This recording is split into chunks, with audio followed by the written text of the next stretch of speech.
ఇన్ని తీసుకుంటే 30 మంది విషయం చచ్చిపోయింది, 105 గుండె చచ్చిపోయింది. మరి మీడియా ఎందుకు రాయలే? శ్రీశ్రీ ఏం చెప్పిండు? పెట్టుబడికి కట్టుకథకు పుట్టిన విషపత్రికలు ఆంధ్ర పత్రికలు. పత్రికలు గోరంతలు కొండంతలు చేస్తాయి, కొండలు గోల్కొండలు దాచేస్తాయి. దొంగ రాజకీయ నాయకులు ఎందుకు రాస్తున్నారు మీరు? దొంగ రాజకీయ నాయకులు ఎందుకు రాస్తారు? ఇప్పుడు ఎవరో ప్రశ్న అడిగింది ఇక్కడ, ఏడివాడు చెప్తుంటే ఎక్కడ పోయిండు? ప్రశ్న అడిగింది, ఇప్పుడు ఏడిపించిండు. ఎక్కడ పోయినా జర్నలిస్టు? అక్కడెక్కడ ఒక్క పేపర్ రాదు. నేను కూడా ఇప్పుడు చెప్తున్నా, గ్యారంటీగా చెప్తా, రేపు ఏ పేపర్ రాదు. మళ్ళీ మనం సోషల్ మీడియా నమ్ముకుందాం, పత్రికలు రాయి.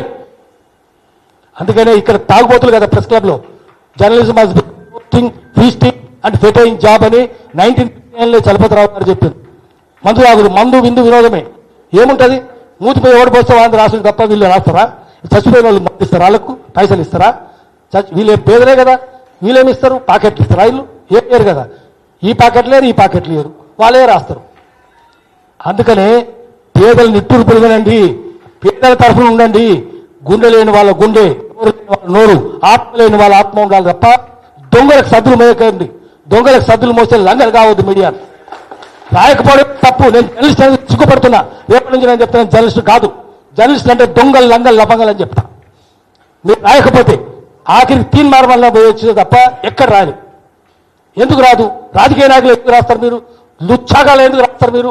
అన్ని రాజకీయ పార్టీలు దొంగలే కదా, ఎందుకు రాస్తున్నారు వాళ్ళని? మళ్ళీ వాడు వీడు వాళ్ళే రాస్తారా? మీరు పేదవి రాయరా?